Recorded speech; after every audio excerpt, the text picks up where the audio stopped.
you expect to retain the 23% or whatever percentage of the economy you might have had? And moreover, they failed to refute the points of what isolation would have meant for the development of the Indian subcontinent. Isolation would once again reinforcing the stagnation point, isolation would have meant that they would not have developed, they would not have communicated until it was too late and the Western world was at a stage where the Indian subcontinent could no longer surpass it. And at this point, I would like that they have consistently stated that the technology was not worth it. Technological advances in infrastructure was not worth the harm done, but it was worth it because India right now, ladies and gentlemen, as we have stated, is at a point where they can catch up to the Western world, where they are able to catch up to the Western world, and this would not have happened had the British not brought all the advancements that they have, as the opposition team has stated. Moreover, they have brought in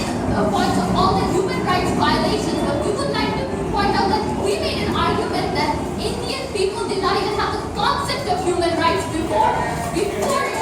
the British government came, before the British government came and gave them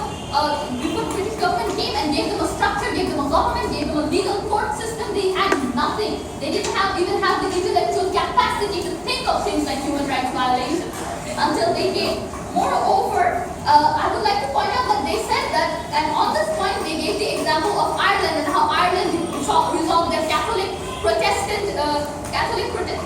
and Protestant conflict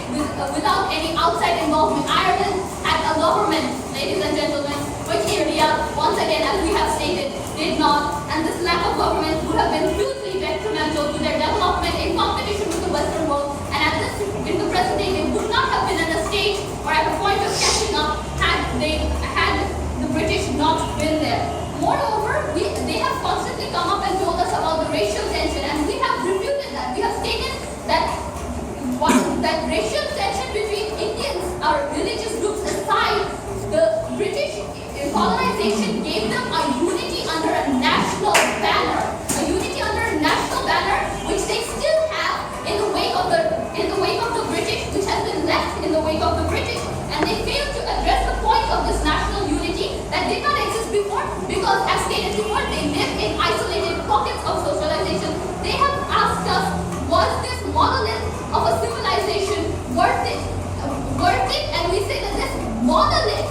mind the word, monolith of a civilization is worth it because it is gargantuan now, because India is connected now, because every part of India is accessible to Indians themselves now,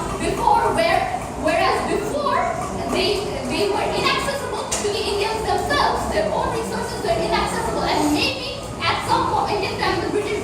but whatever the intentions of the British were, they intended for profit, they intended to exploit, but whatever their intentions were, the development they have made in the process, the development in